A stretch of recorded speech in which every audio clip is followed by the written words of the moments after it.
So we have a system of systems set up right now where we have a main design system that's foundational. And no, we don't use the native design. We have the same design both on iOS and Android. It's more expensive and more time consuming to make it happen in the end because it's going to be on you and your team to actually make it work. Sometimes it's hard. That's the problem with legacy decisions. Sometimes it's hard to undo them. So since I started, we had 9 months of changelog on Figma. Hello. Welcome, Tiago, back to season 1. I have to mention already in the start that you were already part of now we are in season 2, but you were part in season 1. Now I got confused. Yeah, so you were already so kind that you provided so many answers about design systems in last year. So I re-invited you because I think your thinking evolved a lot. And also you were working with Klarna and H&M before, but now you're in a completely different sector. You're working at Volvo. So maybe you should start and introduce yourself so people get to know you, and also mention what you're working on right now so we can get a little bit of context. And it's nice that we've upgraded the setup to be talking face to face because as much as I like reading it, it's not the same thing, right? Yeah. Okay, so who am I? My name is Tiago Almeida. You don't really need to say the last name. As long as you get the first one right, you're already in a good mood with me. I am Portuguese originally, and then I moved to Sweden 10 years ago. And since I moved to Sweden, I've been almost involved in design systems in every job that I had, which has been a little bit of them. So not a very stable career progression, but I feel like now it's getting a little bit more stable. So I've been at things like Ericsson, like Klarna, as you already said. H&M was when we talked last time where I was at, and now I'm working for Volvo Cars, which it's always a funny thing because it's there's different Volvos, and it's always funny when people say, oh, the trucks or the cars, and some people think it's the same, but we are completely different companies. So yeah, Volvo Cars, as you know, creates cars. We no longer sell internal combustion engine cars, so that's a really good one. We only sell hybrids and electric cars now, and I think we were the first European brand doing that. So I was happy to get the chance to join because I really believe in electrification. So probably each of you have your own Volvo, and when you're testing components, you just go to the car. Yeah, some of us have a Volvo, but it's not free. But I'm more than happy to have one right now. Yeah, I'm just joking. It would be really cool, to have an option to test all the cars. Every designer can manage to test drive a Volvo and go inside one. They just need to really want to. But it's of course much nicer if you actually drive one, not just having one on a very controlled scenario, but actually driving one and experiencing the same user issues, I think. Yeah, exactly. But I remember from our first season that you studied industry design. Yeah, that's literally, yeah. That was the funny thing. So I really enjoy it, having moved back to very big physical products because it really reminds me of that time when I was in school and learning about how to create things for the real world that have also very big environmental impact. So that's also the funny bit, the less funny bit about being an industrial designer is actually you might actually be contributing to the environmental impact. But I kind of really enjoy being back to that kind of setup. I get to get inspired by my industrial design colleagues, but I'm still just pretty much working on digital most of the time. It's a connection, right? I mean, it's even harder because you have to understand the hardware and then put everything in context at the software. But how did you start loving design systems? I mean, what was your first step that you said, okay, this might be cool for me, and you even had the motivation to relocate to Sweden. Yeah. No, I think that's a little bit the funny story that I'm gonna try to keep as short as possible. So when I came to Sweden, I came and joined like someone that I had already co-founded a startup with. And so we came in as designer and front-end developer. And so my first contact with design systems was even before we called it design systems, with pattern libraries. And so that was my first experience. And also like when I could jump a little bit over the design like mode and go into code also, because we had a good relationship and I was always asking him to teach me a little bit more about JavaScript and CSS. So I think that's where I started enjoying really design systems, because you have to you kind of have to know design, but you also need to know a little bit about code and how code works and how to talk with your engineers. Yeah, and be in contact all the time, right? Yeah, and being happy to be in contact all the time. Not everyone enjoys talking with engineers all day. Yeah, that's true. So your first job when you relocated was Klarna. No, it was a very small startup that doesn't exist anymore. We were creating like a WebGL editor, so in layman terms, basically enabling people to create games and interactive experiences in 3D on the web. So yeah, so then later on you moved to Ericsson and Klarna, and if you look back, what changed in design systems in terms of how you see design systems? Yeah, I think the whole journey has been that we started from a place there design systems wasn't a thing. Then I think Bradford started talking about atomic design, and people actually started thinking about it as design system. So it has been like a journey from just a bunch of components on a sketch file to now what we have today, which is like both design components, but also like code components. And in some design systems, probably also they're already going on the only code, like because they might have like designers that can code, and there's a few companies like that. For instance, GitHub is like a perfect example. Like Lucas is always doing like designing code all the time.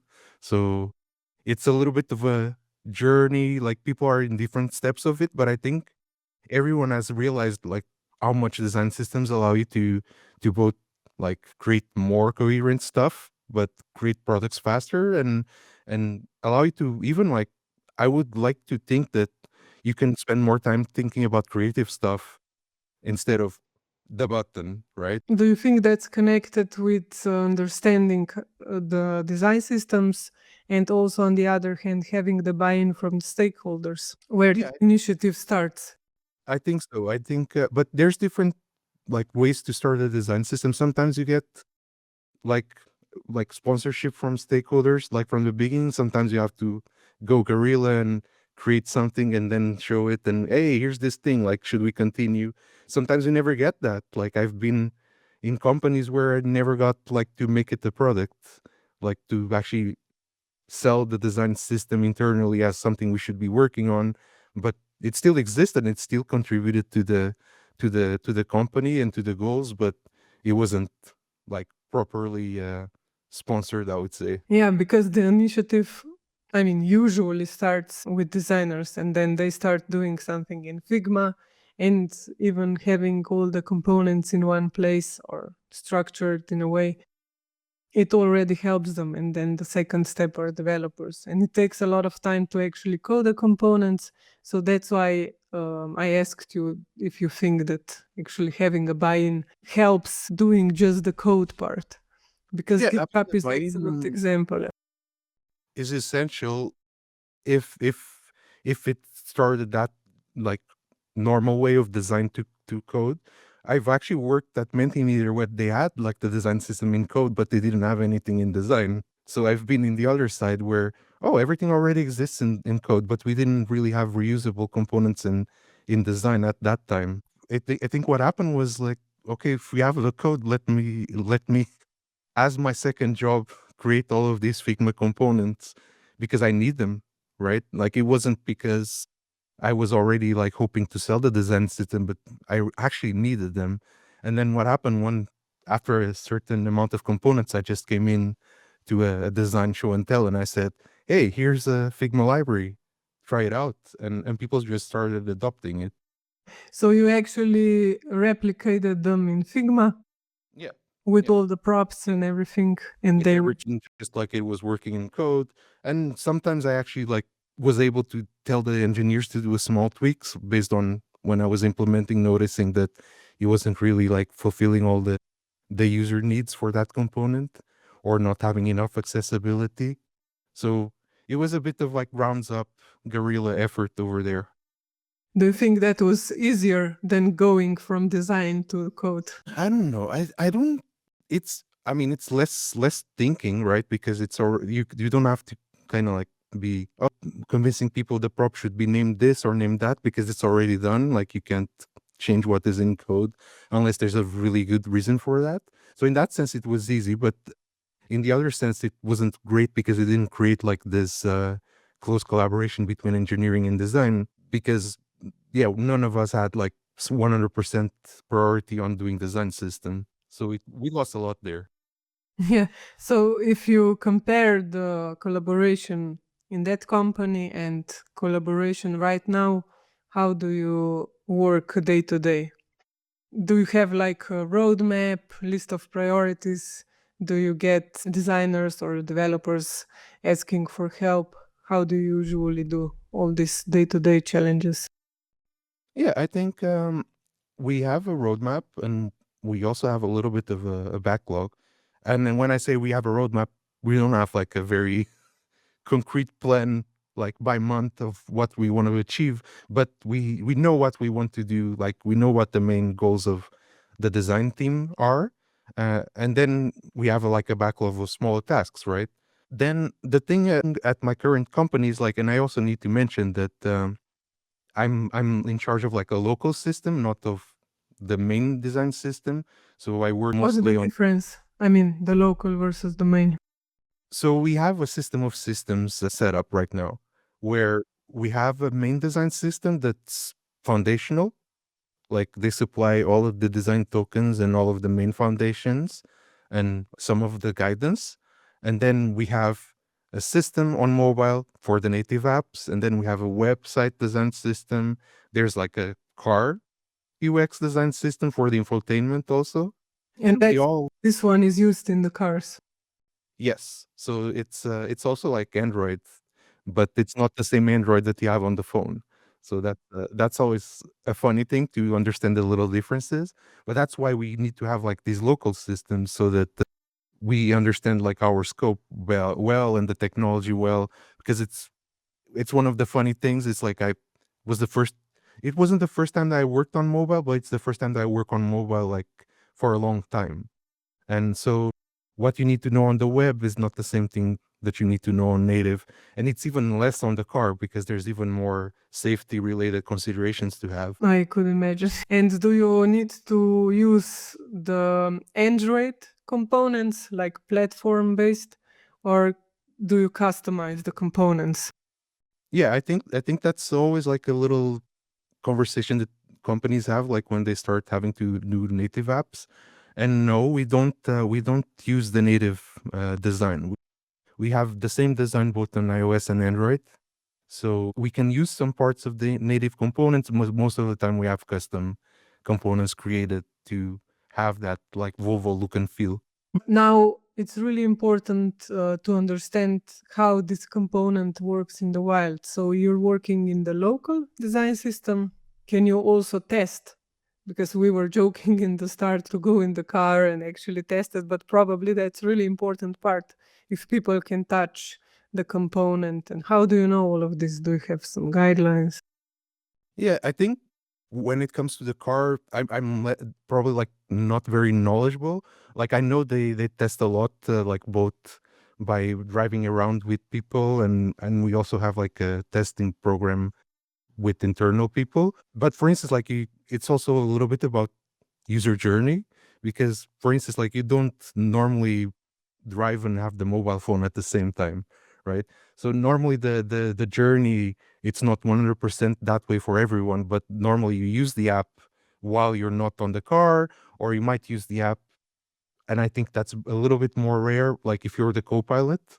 So if you want to do something, but in general, like the app is almost like when you're not in the car and you want to do something with the car. For instance, starting up climate, preconditioning the battery for charging, or sending a route to the car ahead of time, right? Like, oh, we're gonna go there, right? So you already define the route on your mobile phone to send it to the car, and then you might define, oh, I need to stop for charging my car.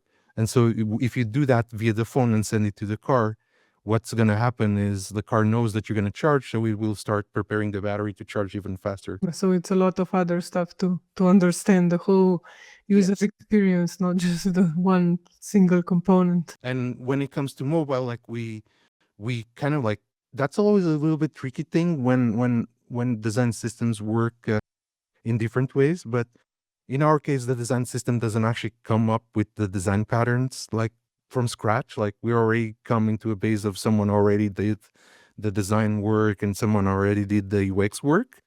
And then we don't necessarily test the design system component. We test the design itself. The experience, yeah. Yeah, the experience itself. And for instance, now we're kind of working on a little brand refresh or just a small design refresh on the app. And for instance, we have like a test running to see if this idea that we had actually continues to be good usability and good metrics in terms of the same engagement with the app, and users can still do the same kind of work. So you have an idea, first you do the MVP, you put it in the wild, you see the results, and then if everything's fine, you continue with the project. Yeah, I think that's how we want to work more and more, is to actually test things before they go out. Yeah, that's smart. I mean, otherwise you're just putting something out because you have an intuition that this will be really cool. Yeah. But how flexible are you with having your local design system? And you said that you already get some components that were done, but what can you change? I mean, what's your work there? Oh yeah. Just to be clear, like right now at least, we don't get any components from the main design system.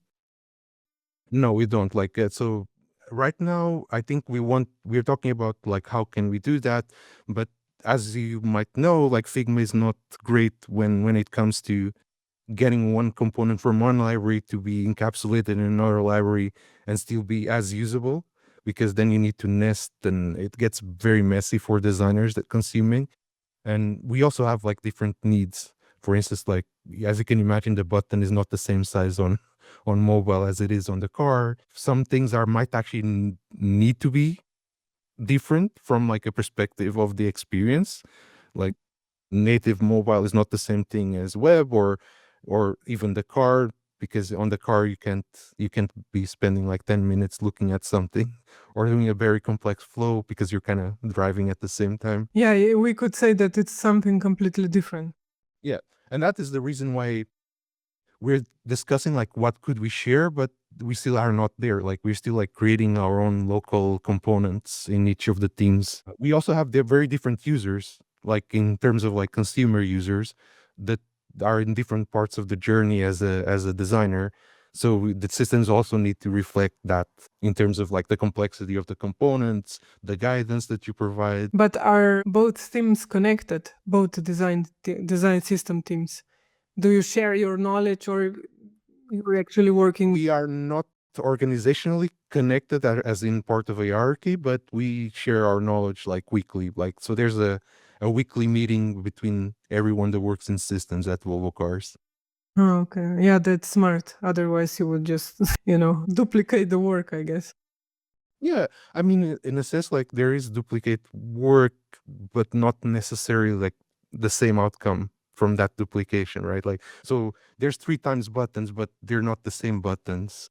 Yeah, but for example, if you need to research everything about buttons and they also need to do it, then it's still better to share what you find out in much faster. Of course, of course. You mentioned that you're using design tokens. So how did you start? I mean, was that already in place when you joined Volvo, or this is something you're trying to do right now? I think it's both. So there was already like some good work done in terms of like Figma variables and styles. Mhm. But at the same time, there had been like an effort, like from more central perspective, in to actually having real design tokens, not just Figma variables, but like actual tokens that can be sent to JSON, right? Like, so the proper by the book design token and not just the Figma like current version of it. So that's been a little bit like the effort that's been going on the main design system, is to create like all of the primitives, create all of the infrastructure. There's some research, and probably like we might go into Token Studio soon to decouple the token infrastructure from Figma. Still in evaluation if it's gonna work or not. But right now we have Figma variables released from the main system foundations, and then I alias them to my variables. So at this time, the system is actually connected.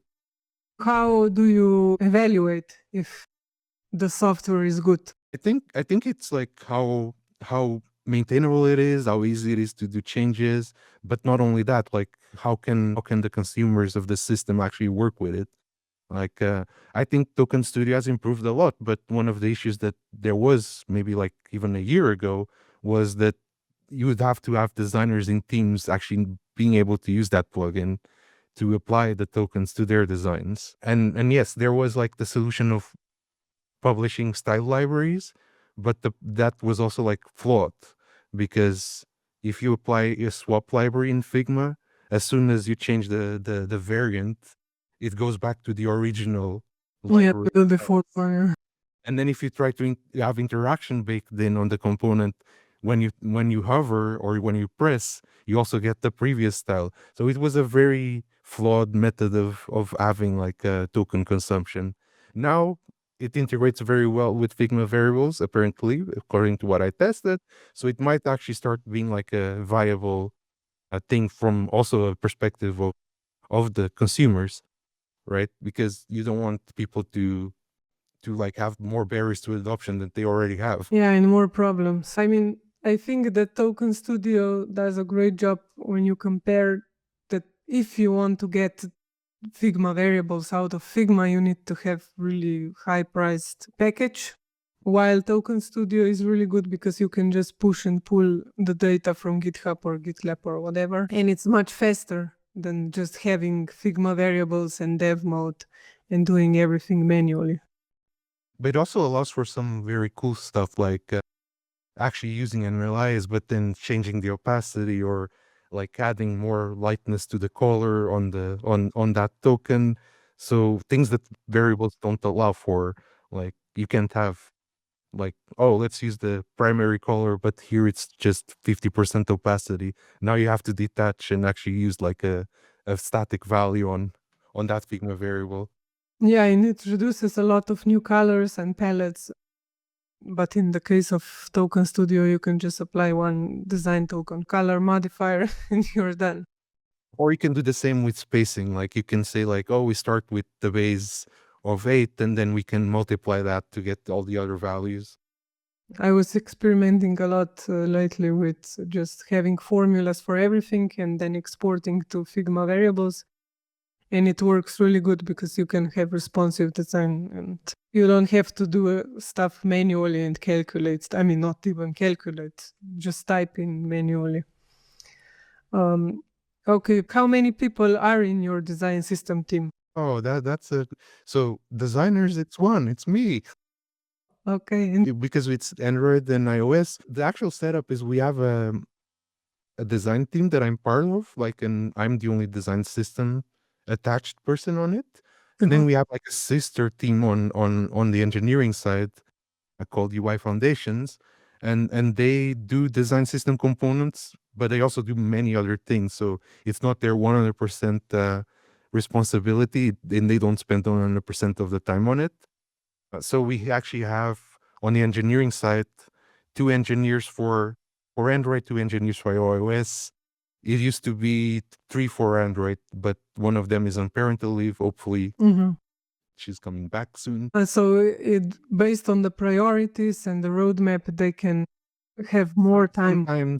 Sometimes it takes a bit longer for components to happen in code because the team is doing something very important in terms of like infrastructure for the app. How many components do you have to manage? I think we're at 62 published and 64 Oh my God.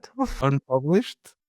But it's also mobile components. We're not talking about very complex nested things. So different mobile patterns that need to exist in terms of system. And there's more. There's always need for more. It will probably grow, and it will probably at some point need to be refactored when a new brand comes. How do you manage all of the files and libraries? Do you have components in one UI kit? Let's say that we can call it UI kit, or is every component in a separate file? Yes, I have like a long experience with separating libraries and memory limit on Figma. Things have gotten so much better that today it's only one library for components, patterns, and templates. And even the foundations are on that library because we really only catered for one product today. And then we have only one extra library that's for icons, and that's local for the design system for the mobile one. But we're actually working on even getting rid of that because we're going to start having like global icons, like coming from like a library that's shared by every design system. Soon it will be just one library to rule them all. Nice. Yes. But you don't have any problems with memory. No, I'm still at well under like 20%, and I'm always paying attention to it because I have an entire talk about having to refactor the Klarna web design system in like 7 days because it actually started crashing. But do you use some slot components or not? Or do you like to simplify and just put every component in a separate? It's a little bit of a balance act, right? Like, so some components have everything inside them as variants. Some of them are actually separate components, like different text inputs are different components altogether. It's hard to know when that happens, but it normally comes from discoverability. So if I find that designers are trying to look for an input and they don't realize that it's inside the variants, I try to like poach it out and separate it into another component they can find on the assets panel. But it's been like a little bit of that. We have slot components. I've introduced them like some months ago and had to do a video and do a little bit of education around it, but people really caught up to them very quickly. I would say that sometimes they use it to do very weird things, but most of the times it's okay. That's the danger of it. Yes, that is the problem is like sometimes I write like I have do's and don'ts. Like I have the very detailed documentation for every component.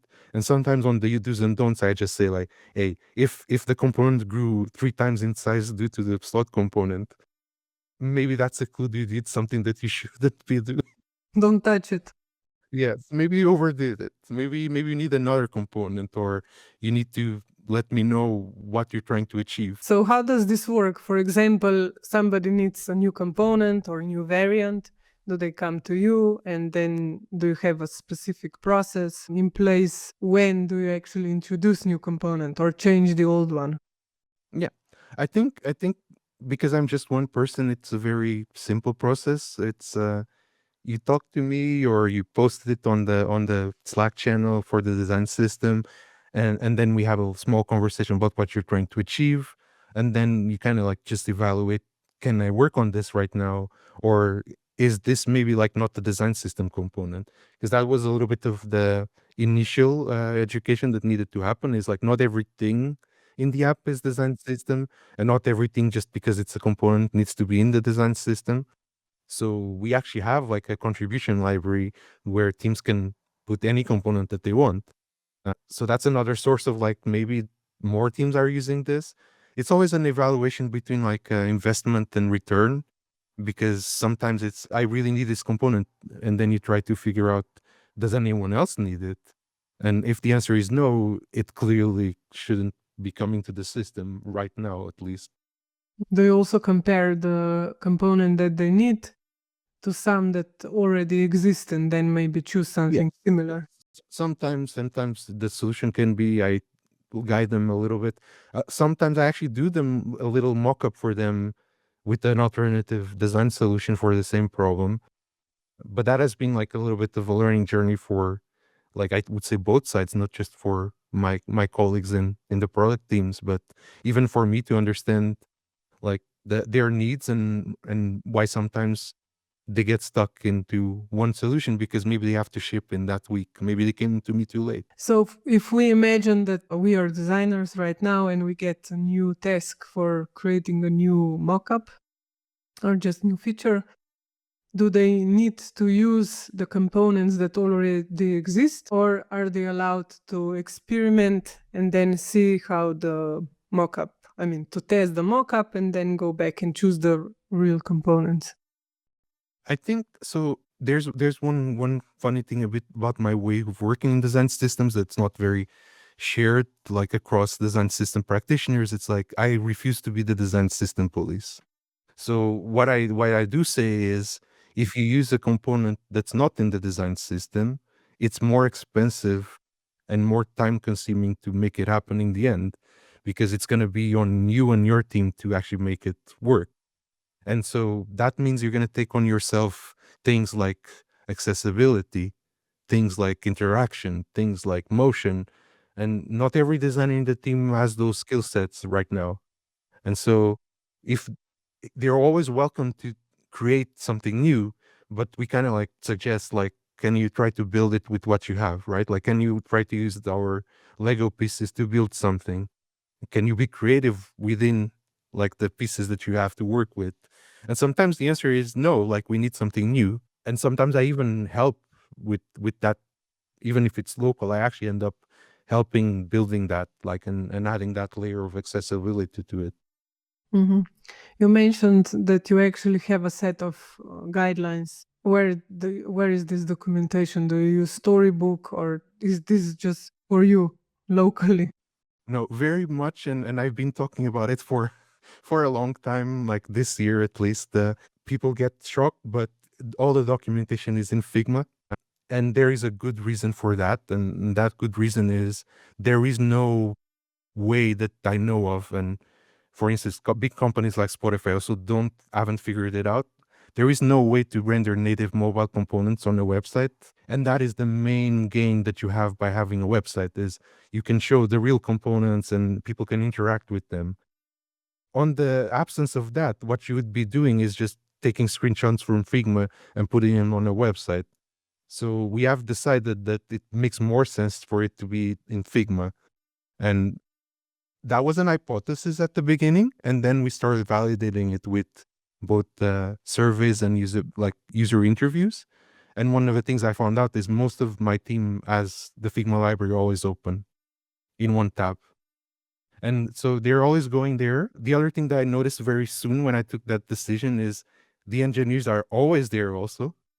So they're Yeah. actually going to the design system Figma library to understand how to use the component, even though they actually have like sadly named Storybook, but it's not Storybook JS. I don't know what happened there, but it's a custom app created at Volvo for iOS and Android where they can actually check the components, like how they work.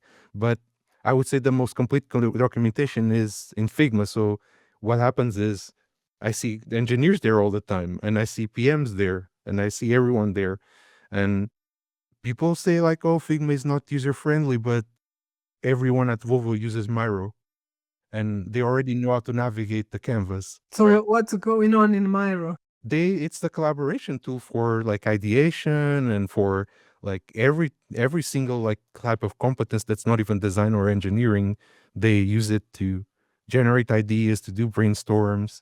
So that's why it's our main tool for basically collaboration across other competences. And then when it comes to design, we use Figma. But that's the thing, like if you already know how to use Miro, you know how to use Figma.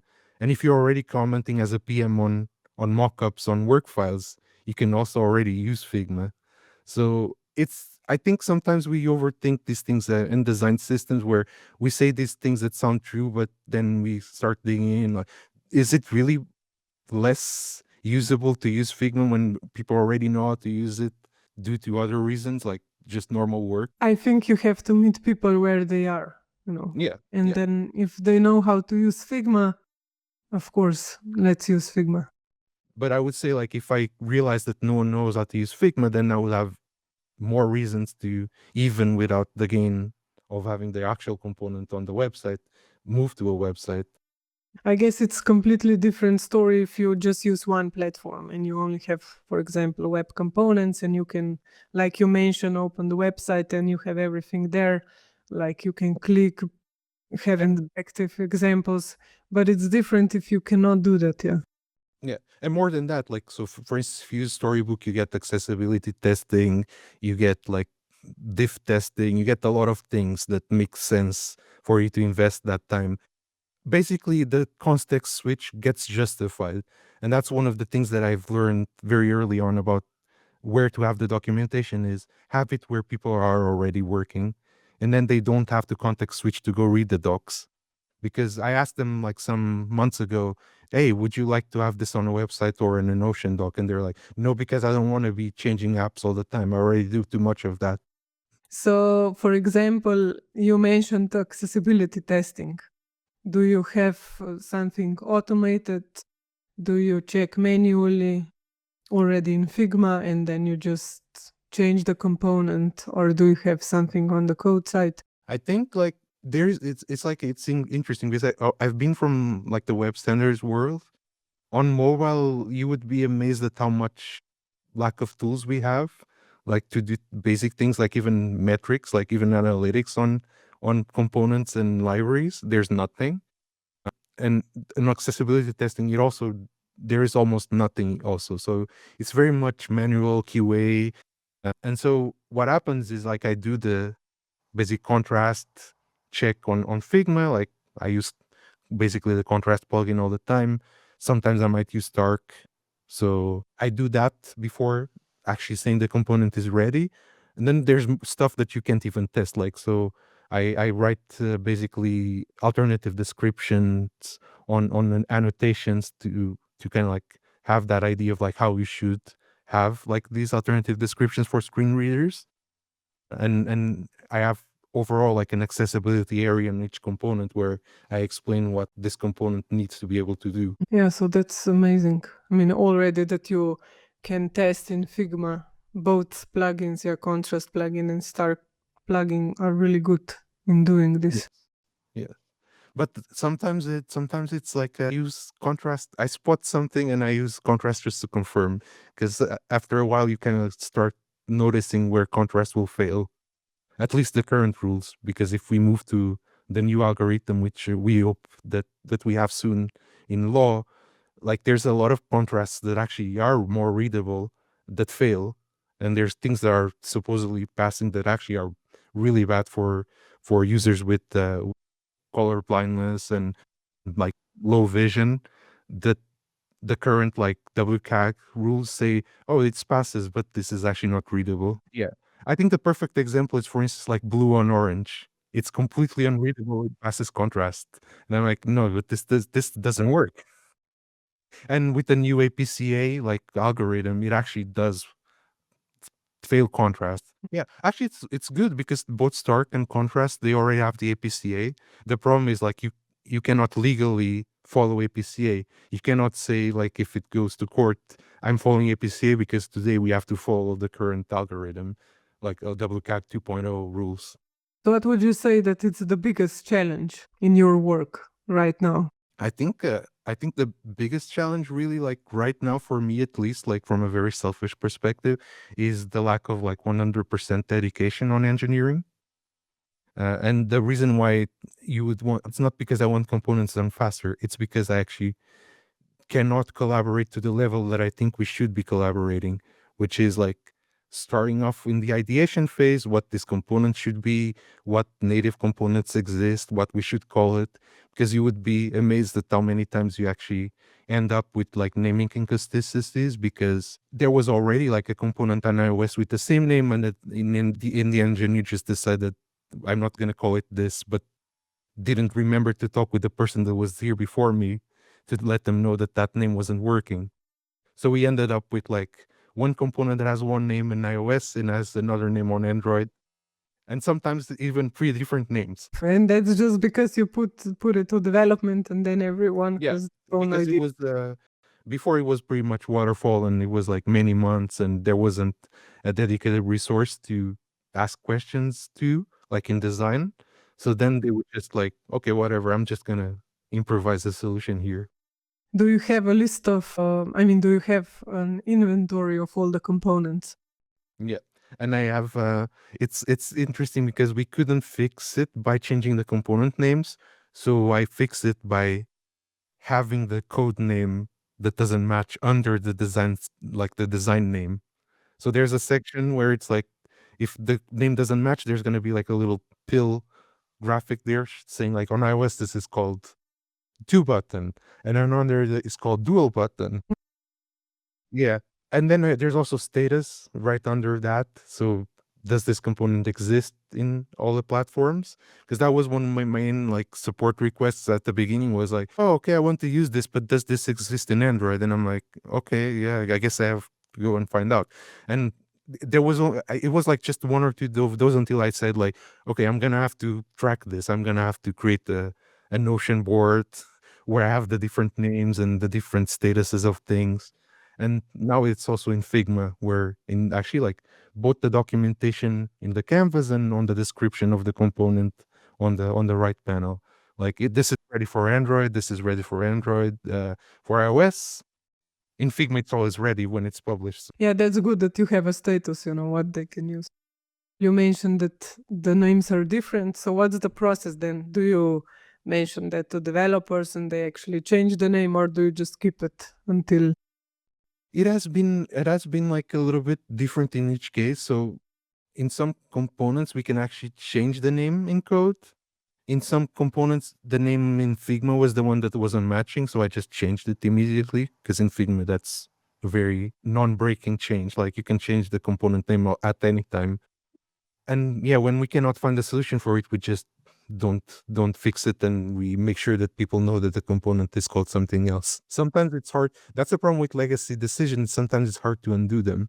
I have like a weekly summary basically. Every Monday I let them know exactly what changed in the design system, and that is kind of informed by the change log. So every time I do a significant change on the design system, there's a page in Figma that gets an update where I write down what I changed, and that like write up gets copied into the publish message basically. So since I started, like we had like 9 months of change log on Figma. Wow. So why did you decide also for Figma? Because of documentation that also lives there? I think Figma was a decision that happened before me. Ah, okay. So that was already the official design tool that I think it's been like almost like 3 years since we migrated. Yeah, yeah, not Figma as a design tool, but Where Figma the for changelog publishing. Yeah, yeah, the change. again, just to avoid context switch, they're already in the library. They just go to the page that says changelog, and it's there. Because So you yeah, don't have. before I started, there was like, oh, we may put it in Notion, but then people need to go there, and they're already not going to look at changelogs that much. And if they have to find the changelog, then they're not never going to do it. Yeah. So you never have any calls, for example, weekly or quarterly calls that you explain what changed or how can they use the design system? No, no, like we have like so this weekly summary happens like on Slack, and then we have like a biweekly mobile design system office hour. But normally it's not about what changed, so it's more about like hands-on support or like requests and something like that. Then if I feel like the change was big enough, I might actually create like a video. Oh, So okay. videos all the time explaining different things about the system. So if the change was significant, I'll probably record a video saying what happened and what you need to do about it. How does the onboarding looks like? For example, I join your company, I'm a designer or a developer. Do you provide some kind of step-by-step guide for starting with design system? Yeah, there is a again in Figma a very like both summary but also very complete if they want getting started guide. It's actually like even in the Slack channel, which should be the first thing they get access to, there's already like a always open like canvas on the right side with like all of these links, like getting started. Here's how you ask for support. Here's the office hour. So all of the information is given like both in written, but then I also normally do a one-on-one onboarding with each new designer. And that is a luxury that's possible because we haven't been hiring that much. I think everyone knows how the market is nowadays. If I ever see like that I have too much onboardings to do to make it a one-on-one, probably will turn into like a monthly onboarding or something like that. But those will be good times if they come. Yeah, then you start figuring out how you can automate part of it. How can you scale it? Because you have a lot of new consumers, right? So if you look back, like all the design systems that you already did and worked on, what would you say was the biggest mistake, or yeah, that you took it as a learning and you don't want to repeat it? I think unfortunately the same mistake happens in every design system, which is not focusing on the collaboration and the processes before you start producing. And it is a mistake that you do not because you don't, but because you want to, but because you're forced to, because there's expectations, right? Like your leadership expects to see something coming out. And sometimes you have to sacrifice what you know you should be doing to actually achieve that visibility and those results that will allow you to continue doing the job of design systems. So I think it's always the same error of like producing too much design system without first doing the research. Yeah, communication is really important.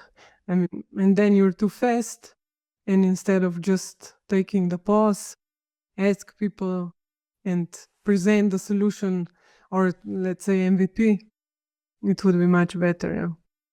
So No, you, for instance, like I'll tell you the joke. It was a joke, but it wasn't a joke at the same time. Like in my second week, I showed like what I already had done to the Figma library, and in terms of like giving statuses, giving like conflicting names and all of that. And then my head of mobile asked, when can this be out? Like, and I was like, well, I can have it out in like 2 or 3 weeks. tomorrow. It happened, but at the sacrifice exactly of not spending that research time. Fortunately, some of the research was already done by my manager before I started, so I didn't start from not knowing anything. And then the rest was a little bit from experience, because as much as the culture changes and the individuals change, the problems are similar, right? Like the problems of lack of Figma skills are similar. The problems of lack of like system thinking and system understanding also are similar. So if you kind of like found the solution that worked before, you just kind of like tweak it a little bit, and it might work on the new place. Yeah, and probably the naming.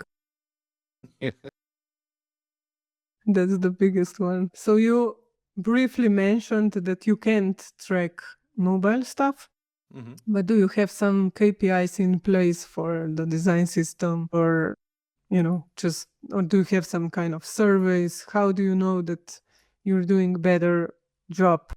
Yeah. So I've been around for like 10 months, so we only had one instance of it as as as of yet. But I have like basically a twice a year survey that I send, where I ask things like, is it like fulfilling your needs?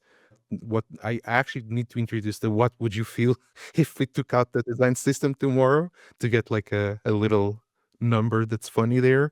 But basically I do like qualitative and quantitative research like every 6 months to see the direction of things.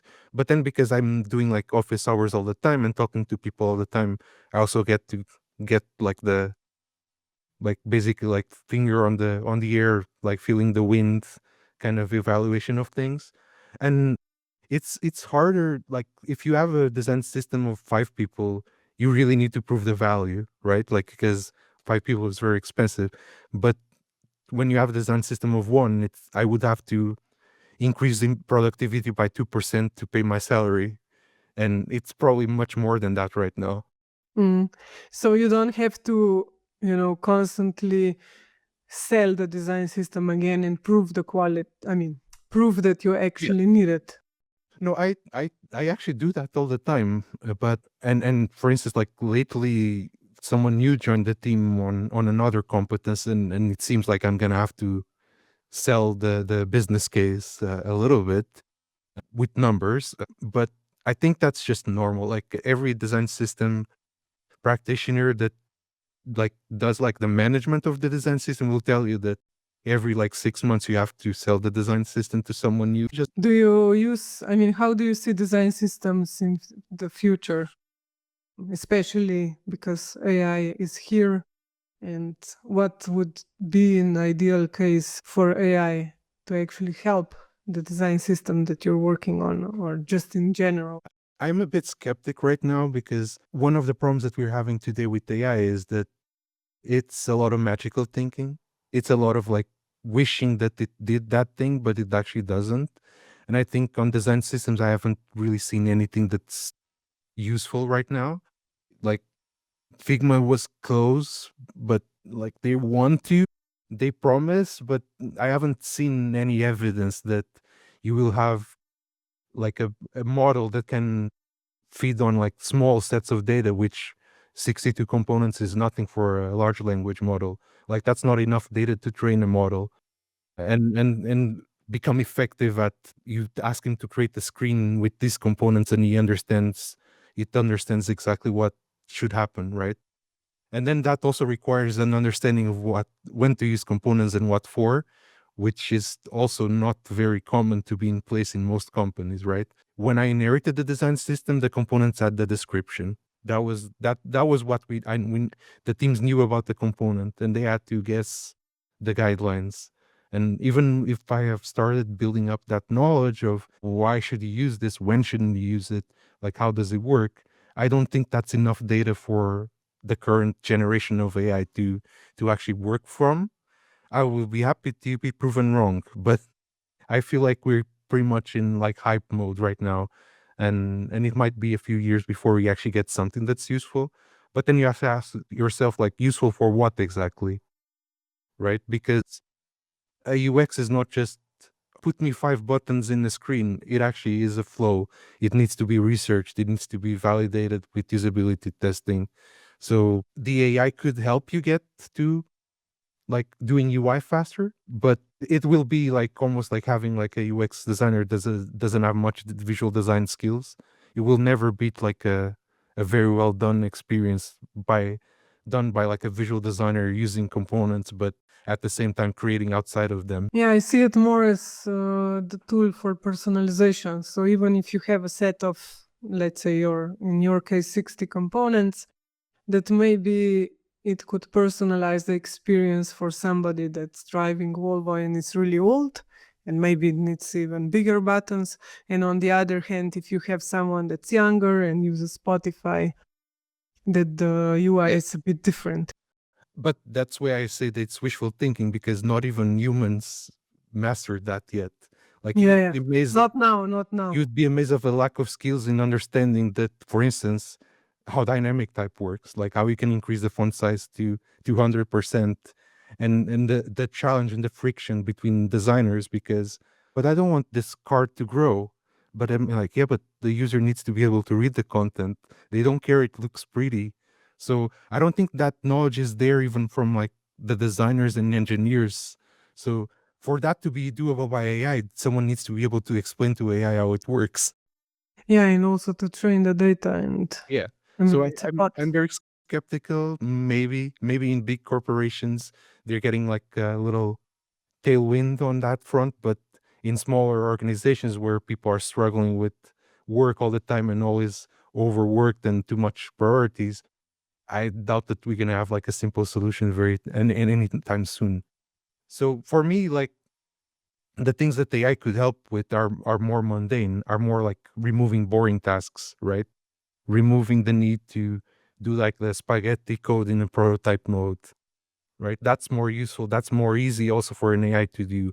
Or what Figma shown, like renaming layers. Even if the naming might not be the best, it's still better than layer 250. And now good luck in finding that if you want to search for it. So many thousands of frames. Yeah. And I think that's where AI helps. And for instance, like I've been using like certain AI, like not generative, but Grammarly, for instance, like for years now. Like I use it all the time. Like I write the documentation and then I kick up Grammarly and I check, is the tone good? Is it boring?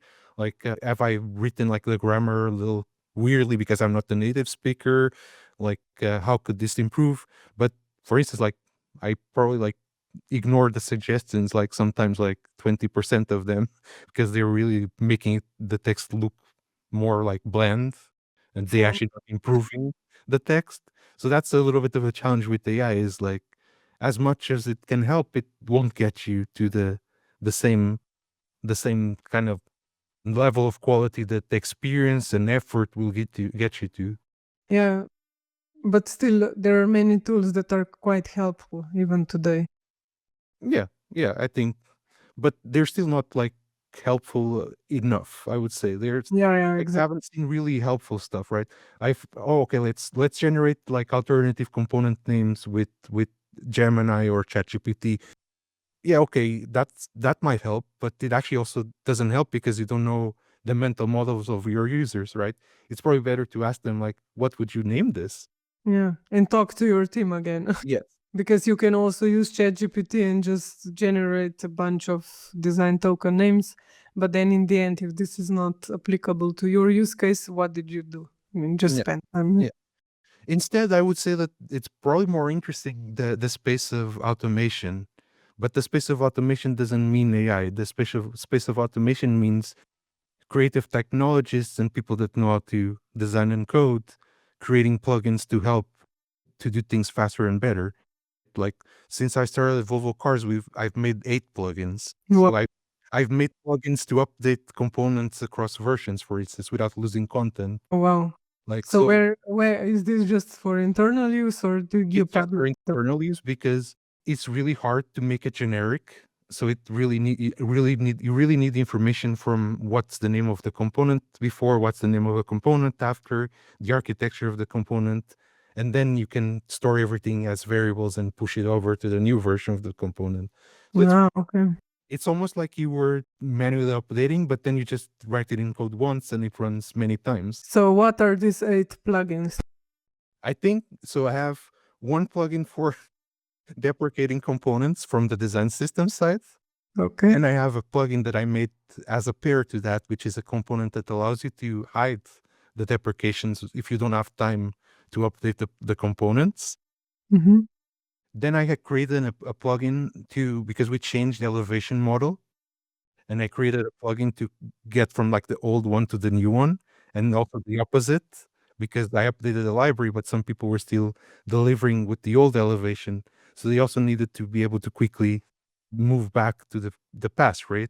So I actually created that plugin for them to move back and forward. I can't like there's the one for updating like components across versions. Unfortunately, I haven't really made it to update components across libraries because we had like a old legacy library that we deprecated. So that one, basically, if you would swap components with breaking changes, you would lose things like icons and sometimes even content, text content. And so that plugin allows you to keep everything. Like you just run it and updates the component, keeps the icon, shows the new icon with the new name on the new component, and just you're done. If it runs, because it's a very complex one and requires a little bit of compute power from your machine. So you don't need AI, you just need one Tiago and that's it. You need more Tiagos, like you need more, and that's the thing. Like you can do a lot with automation without AI. Yeah, funnily Yeah, enough, because you know exactly what you need and yeah, you did it. Yeah, yeah, it's applicable to your use case. yeah. And there's like one thing that I really love and I really want to talk about it, which is Figlet. And Figlet is basically a plugin that allows you to quickly prototype plugins without actually creating a plugin, which is a little bit of effort to generate a plugin. So you can actually write code and access the Figma API directly from that plugin window that is basically a code editor. And you can start experimenting on what you can do, what you can't do. And that's how you get to plugins, right? Like you do all of that without the TypeScript and all the fancy stuff that you don't need to actually just do something. Yes, yes. Unfortunately, Automator got bought by Figma and the team was doing AI, and Automator kind of disappeared almost. Like it's still there, but it hasn't been updated for like 2 years, so it's Yeah, it's starting to almost two lose years. usefulness. And in a sense, like if you know how to use Automator, you kind of know how to write code, because it's kind of like it helps a little bit. You can copy from other people doing automations and just try to like use the same like little bits and bobs, but you can also having programming logic to be able to achieve that. So I found that when I found Fleetlet, I stopped using Automator almost. So where did you learn how to code? Again, it was my friend on my first startup in Sweden that started teaching me JavaScript, and actually then I continued on my own. And at some point, I actually took like a front end track on Treehouse, which is like a online learning platform. And then it's just a lot of trial and error. Yeah, you have to spend time on it, and you eventually get mildly good. You're still gonna suck a little bit, but start being able to do some things. Yeah. But for instance, like I've actually implemented, I think like 2 design systems, both in design and code at the same time. Yeah, I think it's very beneficial because you know how this will act also in code, and probably it's easier for you to set up the component in that way. It especially if you're the only one doing that, it's even easier because there are no opinions involved or anything, but it's very slow. Like because the only one Yeah. person doing both design and code is not the quickest thing ever. You start having conversations with yourself. And then you have to do the rubber duck. You talk with the rubber duck. I have the bad habit of sending a DM to someone and then finding the solution before they reply. And then I That's thank good. you for rubber ducking. Nice. You know, these conversations are always helpful then. What would be one piece of advice that you would give right now for someone that's working in design system or would like to work? What would you say it's important? There's many important things, but right now, and based a little bit on what I've been like experiencing in different companies and in different design systems, is there's a lot of learning out there. There's a lot of knowledge out there, but don't take it as the Bible or the Quran. Like it's not the sacred text, right? Be ready to improvise and be flexible to adjust the rules to the needs, right? And for that, you need to understand the needs. So talk with people, just talk with designers and understand them, understand where they're coming from, what their skill level is, and adjust to that. Don't create a design system for Google when you work at a very small startup that is not Google. You're not going to get the design level or the code level to do the Google design system, right? That's a great piece of advice. What's your favorite podcast or book or something that you would like to recommend? That's such an easy one. I really love the design system office hour with PJ Honori and Davey Fong. It's almost like it almost feels like I have 2 friends that I listen to every week. Takes, and they are so honest about what they talk about, and it's always fun, especially like when Davey and PJ like bring the kids in, especially at the beginning when there's always like the kid, the little singing the little design system office hour. Yeah, I love that part. Once my son asked me, "What are you listening to?" And I was like, "No, it's not kids, singing." And then like just to stay like a little bit on design, but not be so design system centered. I think like everyone should listen to Finding Our Way with Peter Merholz, and I think it's Jesse. And it has nothing to do with systems. It's about design management. It's about design leadership. But I feel like even if you're an IC, you need to like hear this conversation. You need to have a thought about how leadership works, and then you might actually be able to like learn something for yourself and for your relationship with management. Yeah, and also you are updating skills, hearing different perspectives. Yeah. Okay, so where can people find you? What's your preferred way if somebody wants to ask you a question or something? Think you can always find me on LinkedIn, and my name is still like an old nickname, but if you find for Tiago Almeida and you maybe put Volvo cars on it, you're gonna find me instantly almost. And amazingly enough, I've been in Blue Sky for a lot of time, but Blue Sky is really like kicking it right now. Like people are starting to actually leave X and going into Blue Sky. So I'm actually seeing like the design Twitter kind of resurrecting on Blue Sky. So if you want a more like less professional, less like personal branded version of me, that's the place to go. Okay, great. And what do you like to do when you're not working? So when I'm not working, that annoying person because what I do when I'm not working is like I mentor. I'm a design mentor, so I mentor designers. And when I'm not doing mentoring, I'm probably like playing video games. Like I've used to actually run like a video game website as Wow. a semi-professional journalist, and I still play a lot like PlayStation specifically. So I play almost every day. If not, I'm reading sci-fi or watching anime or basically all the nerd stuff. So what's your favorite game? Right now, I think like there's one game that I'm playing right now, that's Last of Us, the remake. But I think everyone should try like Astrobot, which was like probably like one of the best games of this year. Wow.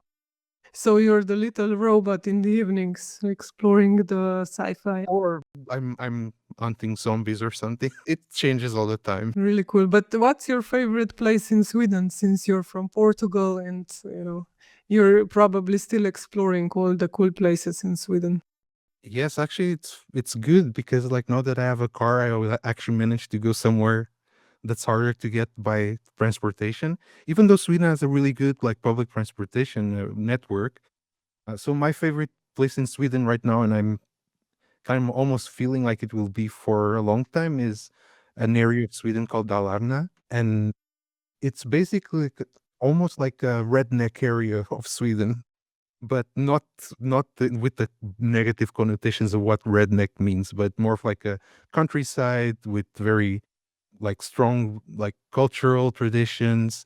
And Mhm. it's like it's where the horse that people buy in Stockholm comes from, like the red horse with the little collar paintings.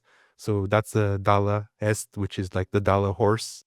So it's a place Wow. where they have horses, they have agriculture, they have industry, and it's like so beautiful, like such big forests and lakes. It's like amazing. So this summer I was there like driving my X30 and going to like a wood cabin, like a typical red cabin, Swedish style. So that was like probably like a celebration of the fact that I'm also Swedish now. So I got citizenship last year. Oh, wow. Yes. Congrats. So it takes 10 years. Alright. In my case, it took 5 because it can only apply after 4. You know how these things are, rules in different countries. So it takes a little bit, but I feel like if you really enjoy the country, it's worth it to just wait a little bit. So, but what's your favorite place in Stockholm? I mean, is there like a vibrant startup culture or somewhere you can go and meet people that are also working in design or design systems? I don't think there's one place to go to. There's one thing about Sweden is like there's the word lagom, which is like Hmm. just enough. There is no vibrancy in that sense, like because people are a bit more reserved and like homey and more like it takes a time to warm up to a sweet, like, and so there is no place, right? Like so it's there's like Sodermalm, which is the south area, but it's more of like the like New York Soho, like, but it's more of like hipster and bars and stuff like that.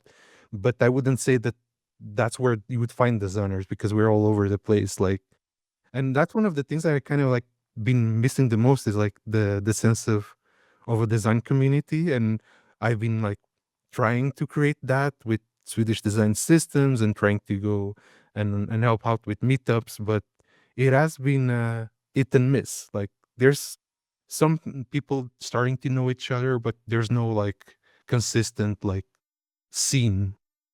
It's also Hmm. designers. Like you'd be surprised at how many startups there are in Sweden and in Stockholm. And Yeah, even and also well-established companies. I mean, you also have yes, yes. Klarna, you have Spotify. There's probably like thousands of designers around. So it's also not, people still think like, oh, this is small, but it actually is not. This is like probably like competition with Berlin, but the second Silicon Valley outside of Silicon Valley. Yeah, I hope you meet someone when this podcast will be published. Yeah. No, I'm always meeting people, but it's like it's just the sense of creating something where you could go there like every month or every week. That's kind of like I think after the pandemic, it didn't really come back yet. We had it before. Like I remembered we had like almost like monthly meetups somewhere. Like it's always in a different company that's hosting it.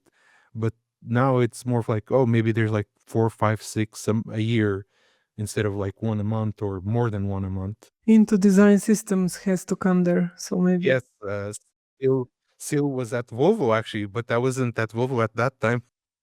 The I had been talking with them for a while, and then when we were organizing it, a position opened, and I was like, "Hey, I let's start the process." I still I'm went on my way. still went to the same process as everyone else, like 8 interviews, like all Great of the interview, so bells and whistles, 3 months.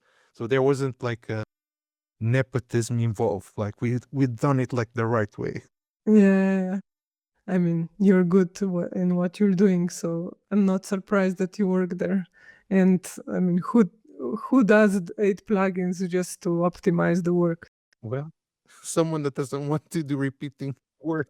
So I can just say, well done. Thank you. Tiago, thank you so much for your time and all the insights. I really enjoyed this conversation and I wish you all the best. Yes, and continue your great work. Like you're like, I don't know if people say this enough, but you're really like one of the best design system community builders right now. Even if it's not necessary because you're doing meetups, but because you're sharing a lot of knowledge, and that's I think only good for the design system industry and the design industry in general, and even like the humanities in general. I would say. Thank you so much. Means a lot coming from you. I think everyone wants to thank you, but they should say it more often. Nice. Made my day.